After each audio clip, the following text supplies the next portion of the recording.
নমস্কার বন্ধুরা, মুখ্যমন্ত্রী মমতা ব্যানার্জি আজ কিন্তু একটি বিরাট বড় ঘোষণা করলেন।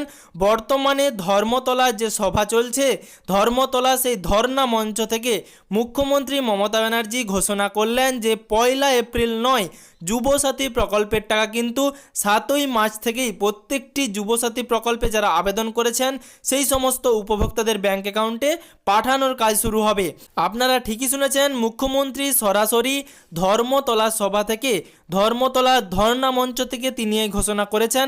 বিস্তারিত আপনাদের সাথে এই সম্বন্ধে আলোচনা করব, অবশ্যই ভিডিওটি শেষ পর্যন্ত দেখবেন এবং তার সাথে আপনাদেরকে অনুরোধ করব, চ্যানেলে নতুন হয়ে থাকলে চ্যানেলটিকে সাবস্ক্রাইব করে পাশে থাকা নোটিফিকেশনের অল বাটনটি প্রেস করবেন এবং ভিডিওটি বেশি বেশি করে সকলের সুবিধার্থে শেয়ার করবেন। নমস্কার সুপ্রিয় দর্শক বন্ধুরা, বর্তমানে মুখ্যমন্ত্রীর ধর্মতলার যে সভা রয়েছে সেই ধর্মতলার সভা থেকে তিনি এই বিরাট বড় ঘোষণাটি করলেন।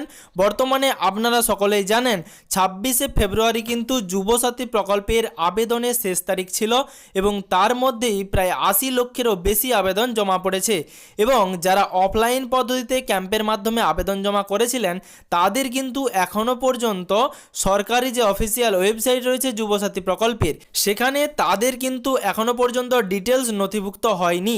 তারপরেই মুখ্যমন্ত্রী সরাসরি একটি বিজ্ঞপ্তি জারি করেন এবং সেই অফিসিয়াল নোটিশে বলা ছিল যে 10ই মার্চের মধ্যে কিন্তু সমস্ত কাজ শেষ করতে হবে এবং তারই মাঝে মুখ্যমন্ত্রী মমতা ব্যানার্জি সরাসরি ধর্মতলা ধর্ণা মঞ্চ থেকে ঘোষণা করলেন যে 1 এপ্রিলের বদলে 7ই মার্চ থেকেই যুবসাথী প্রকল্পের টাকা, অর্থাৎ যুবসাথী প্রকল্পে আপনারা জানেন মুখ্যমন্ত্রী ঘোষণা করেন 1,500 টাকা করে ভাতা দেওয়া হবে। সেই 1,500 টাকা কিন্তু 7ই মার্চ থেকেই যুবসাথী প্রকল্পে যারা আবেদন করেছেন তাদের ব্যাংক অ্যাকাউন্টে পাঠানোর কাজ শুরু হবে। তবে কি টাকা আজ থেকেই ঢুকতে শুরু করবে না আরও সময় লাগবে, আপনাদেরকে এই ভিডিওর মাধ্যমে সমস্ত তথ্য দিয়ে রাখবো।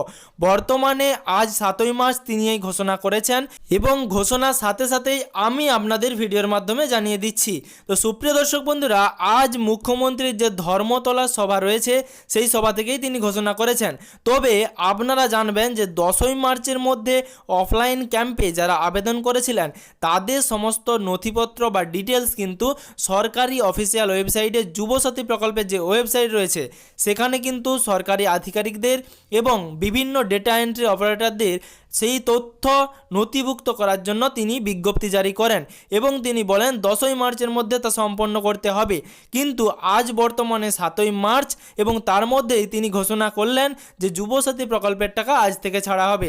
তাহলে আপনারা বুঝতে পারছেন, যারা অনলাইন পদ্ধতির মাধ্যমে আবেদন করেছিলেন তারাই কিন্তু আগে যুবসাথী প্রকল্পের টাকা পেতে চলেছেন। অর্থাৎ যারা অনলাইনে আবেদন করেছেন আপনারা সকলেই জানেন আপনাদের যাবতীয় ডিটেলস এবং ফর্ম অর্থাৎ অ্যাপ্লিকেশন ডিটেলস কিন্তু সাবমিটেড হয়ে গেছে। আপনারা যদি স্ট্যাটাস চেক করতে চান সেক্ষেত্রেও কিন্তু একই রকম অপশান দেখাবে, কিন্তু বর্তমানে আপনারা স্ট্যাটাস চেক করতে পারছেন না। এবার মুখ্যমন্ত্রী সরাসরি ঘোষণা অনুযায়ী 7ই মার্চ থেকে যুবসাথী প্রকল্পের টাকা ছাড়া হবে এবং সেক্ষেত্রে আপনারা বুঝতেই পারছেন যারা অনলাইন পদ্ধতির মাধ্যমে আবেদন করেছিলেন তাদের টাকা পাওয়ার সম্ভাবনা সবার আগে এবং যারা অফলাইনে আবেদন করেছিলেন যতক্ষণ না পর্যন্ত আপনাদের যাবতীয় নথিপত্র সরকারি অফিসিয়াল ওয়েবসাইটে নথিভুক্ত হচ্ছে ততক্ষণ পর্যন্ত কিন্তু আপনারা টাকা পাবেন না। তবে মুখ্যমন্ত্রীর এই বিরাট ঘোষণার পর জল্পনা রয়েছে যে টাকা 7ই মার্চ থেকেই ঢুকতে শুরু করবে কিনা, কারণ আপনারা সকলেই জানেন মুখ্যমন্ত্রী যখন বাংলার বাড়ি প্রকল্পে শুভ উদ্বোধন করেছিলেন 28শে জানুয়ারি, সেদিন কিন্তু খুব কম সংখ্যক মানুষেরই ব্যাংক অ্যাকাউন্টে প্রথম কিস্তি 60,000 টাকা পাঠানো হয়। সেরকমই কিন্তু আজ টাকা ছাড়া হলেও সরাসরি আপনাদের ব্যাংক অ্যাকাউন্টে 7ই মার্চ টাকা পৌঁছবে এমনটা কিন্তু নয়, আপনাদের কিন্তু ব্যাংক অ্যাকাউন্টে টাকা পৌঁছতে সময় লাগতে পারে। তবে মুখ্যমন্ত্রী যে সরাসরি ধর্মতলার ধর্ণা মঞ্চ থেকে এই ঘোষণা করলেন তার গুরুত্বপূর্ণ এই আপডেট আপনাদেরকে ভিডিওর মাধ্যমে জানালাম। আশা করছি এই ভিডিওর মাধ্যমে আপনাদেরকে সম্পূর্ণ রকম তথ্য দিতে পেরেছি।